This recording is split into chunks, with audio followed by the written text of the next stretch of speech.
নমস্কার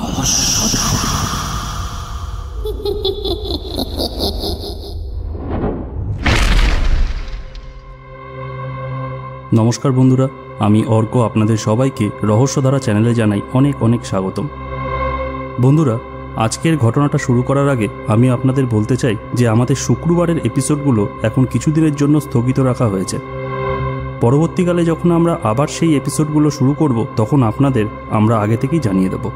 চলুন তাহলে আজকের ঘটনাটা আমরা আপনাদের সাথে শেয়ার করে নিচ্ছি। আজ যেই ঘটনাটা আমি আপনাদের সাথে শেয়ার করব সেটা আমাদের লিখে পাঠিয়েছেন পলতা থেকে বিশ্বরূপ প্রজাপতি।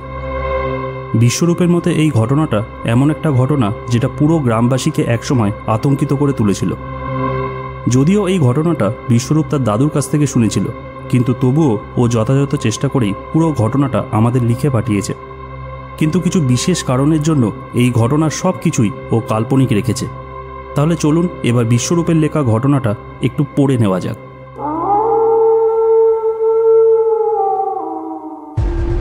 আমার নাম বিশ্বরূপ, আর আজকে যেই ঘটনার কথা আমি আপনাদের বলবো সেটা ঘটেছিল আমার দাদুর ছোটবেলার তার এক বন্ধুর বোনের সাথে। আর তাই কিছু সঙ্গত কারণে আমি সব কিছুর সাথে সাথেই সেই বোনের আসল নামটাও এই ঘটনায় গোপন রাখলাম। কিন্তু আমার লেখার সুবিধার্থে আমি এখানে পুষ্প ছদ্মনামটা ব্যবহার করছি, কারণ এই পুরো ঘটনাটা পুষ্পর সাথেই ঘটেছিল।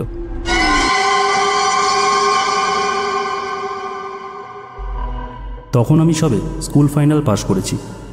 এমন সময় আমি খবর পেলাম যে আমার বন্ধুর বোন পুষ্প তার থেকে 2 বছরের বড় একটি ছেলের সাথে সম্পর্কে জড়িয়ে পড়েছে। আর সেটা জানাজানি হওয়ার পর থেকেই পুষ্পর পরিবার ওর উপর প্রচুর চাপ সৃষ্টি করছে, কারণ তারা কোনো মতেই এই সম্পর্কটা মেনে নিতে পারছিলেন না। পুষ্পর মা প্রায় পুষ্পকে বকাঝকা করত, কিন্তু নতুন প্রেম কি আর কারোর বাঁধন মানে?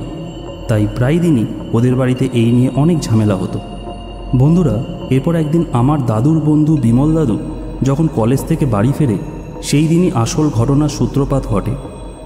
সেই দিন বিমল দাদু কলেজ থেকে ফিরে দুপুরে মা আর ছোট ভাইয়ের সাথে লাঞ্চ করল। কাজের সূত্রে স্বভাবতই ওনার বাবা বাড়িতে ছিলেন না। সেই দিন পুষ্পকে বেশ হাসি খুশিই লাগছিল। বিকেলে পুষ্প ওর মাকে বলল, মা, আমি একটু বাজারে যাব, একটা শাড়ি কিনতে হবে, আমায় কিছু টাকা দাও না। পুষ্পর মাও পুষ্পকে কিছু না বলেই টাকাটা দিয়ে দিলেন আর বললেন, তুই বাড়িতে তাড়াতাড়ি চলে আসিস। কিন্তু বন্ধুরা, কে জানতো যে পুষ্পর মনের মধ্যে অন্য কিছুই চলছিল। সেই দিন টাকাটা নিয়ে পুষ্প বাজারে গেল আর তারপর শাড়িটা কিনল, কিন্তু ফেরার সময় ও বাজার থেকে একটা দড়িও কিনল। দোকানদার যদিও দড়িটা দেওয়ার আগে একটু সন্দেহ করেছিল, কিন্তু পুষ্প বলল যে মা একটা নতুন গরু কিনবে, তাই দড়িটা লাগবে। এরপর পুষ্প বাড়ি ফিরে আসলো এবং বাজার থেকে আনা দড়িটা শাড়ির মধ্যে করে সবার চোখের আড়ালে লুকিয়ে রাখল। এরপর প্রতিদিনের মতোই ওই দিনও পুষ্প নিজের ঘরে বসে গল্পের বই পড়ছিল। পুষ্প জানত যে প্রতিদিনের মতোই ওর মা ওর ছোট ভাইকে নিয়ে পাশের বাড়ির কাকিমার বাড়িতে গল্প করতে যাবে, আর ও এই সুযোগের অপেক্ষাই করছিল যে কখন ওর মা বাড়ি থেকে বেরিয়ে যাবে। আর ঠিক পুষ্পর অনুমান মতোই ওর মা পাশের বাড়ি যাওয়ার আগে পুষ্পর রুমে এসে পুষ্পকে বললেন যে তুই পড়, আমি তোর ভাইকে নিয়ে পাশের বাড়ি কাকিদের বাড়িতে যাচ্ছি। এরপর পুষ্প ওর বাড়ির মেন গেটটা লাগিয়ে পাশের ঘরে দাদার রুমে গিয়ে দাদাকে বলল যে দাদা, তুমি পড়ো, আমি পাশের ঘরে গিয়ে একটু বিশ্রাম নিচ্ছি। এই বলে পুষ্প নিজের ঘরে গিয়ে দরজাটা বন্ধ করে দেয়। তারপর ব্যাগ থেকে দড়িটা বার করে ফ্যানের সাথে দড়িটা বেঁধে গলায় দড়ি দেয়। এদিকে পুষ্পর দাদা দেখল যে 1 ঘন্টা পার হয়ে গেছে, কিন্তু পুষ্পর কোনো পাত্তাই নেই। ততক্ষণে পুষ্পর মাও বাড়িতে চলে এসেছিল। বাড়িতে এসেই কাকিমা প্রথমে পুষ্পর দাদাকে জিজ্ঞেস করল, এই পুষ্প কই রে? দাদা বলল, ও তো শোবার ঘরে ঘুমাতে গেছে। তখন কাকিমা মনে মনে ভাবলেন যে এমন সময় তো ও ঘুমায় না, তাহলে এখন কেন শুতে গেছে? এরপর পুষ্পর মা পুষ্পর ঘরের দরজা ধাক্কা দিয়ে ওর নাম ধরে বেশ কয়েকবার ডাক দেয়, কিন্তু দরজাটা ভিতর থেকে লক করা ছিল। বেশ কয়েকবার ধাক্কা দেওয়ার পরও কাকিমা যখন দেখলেন পুষ্প দরজা খুলছে না, তখন বাধ্য হয়েই উনি চিৎকার শুরু করে দিলেন এবং সেই চিৎকার শুনে আশেপাশের লোকজন পুষ্পদের বাড়িতে চলে আসলো। এরপর সবাই মিলে দরজা ভেঙে ভেতরে গেলেন আর পুষ্পকে গলায় দড়ি দেওয়া অবস্থায় দেখলেন। তৎক্ষণাৎ পুষ্পকে সবাই নিচে নামিয়ে আনলো ও দ্রুত ওকে নিয়ে হাসপাতালে আসা হলো। কিন্তু হাসপাতালের ডাক্তার বললেন যে এখানে আনার 50 মিনিট আগেই পুষ্পর মৃত্যু হয়েছে। পুষ্পর মৃতদেহটি দেখে ডাক্তার একটু অবাকই হয়েছিল, কারণ ওর শরীরে তিনি কয়েকটা আঁচড়ের দাগ দেখেছিলেন, কিন্তু তিনি এই কথাটা কাউকে বলেননি। পরে সমস্ত লেখাপড়ি করে পুষ্পর লাশটা বাড়িতে আনা হলো। গ্রামের মানুষ সবাই জড়ো হলো পুষ্পদের বাড়িতে। পুষ্পদের বাড়িতে তখন শোকের ছায়া চলছে। ওর মা বারবার করে খালি অজ্ঞান হয়ে পড়ছিল।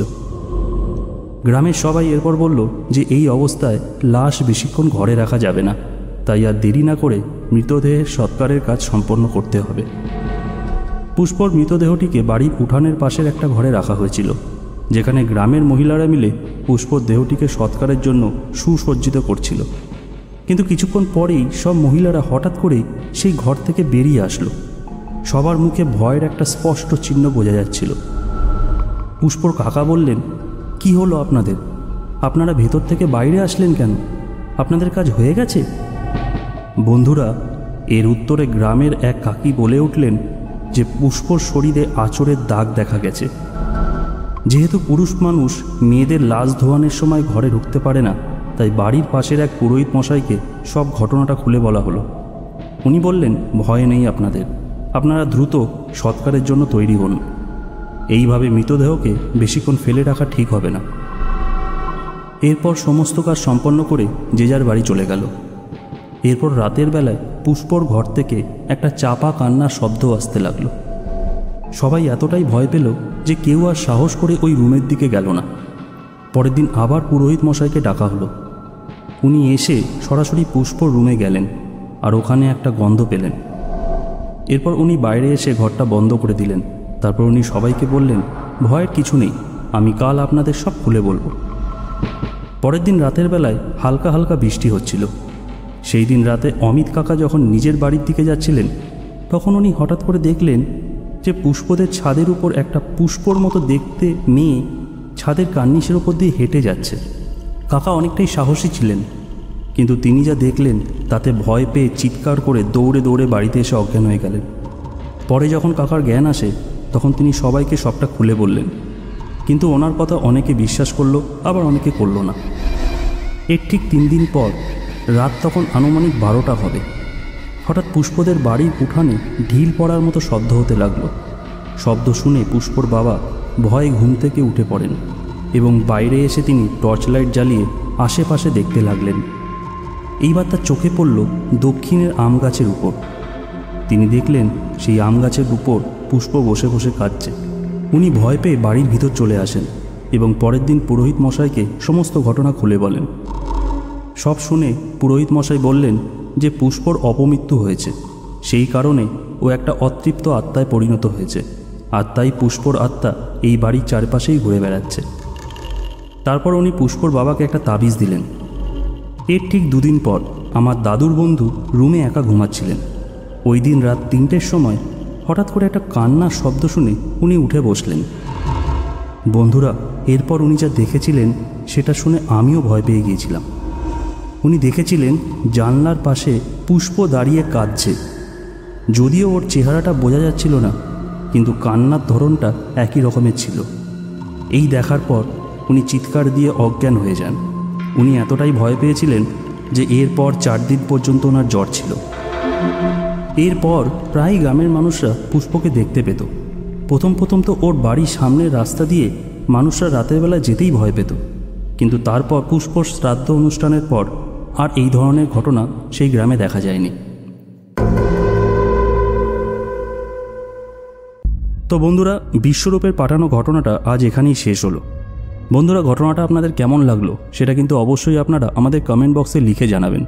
যদি আপনাদের কাছেও এরকম কোনো ঘটনা বা গল্প থাকে, সেগুলি আপনারা আমাদেরকে হোয়াটসঅ্যাপ, ফেসবুক বা ইমেলের মাধ্যমে জানাতে পারেন। তাহলে আজকের মতো এখানেই বিদায় নিলাম।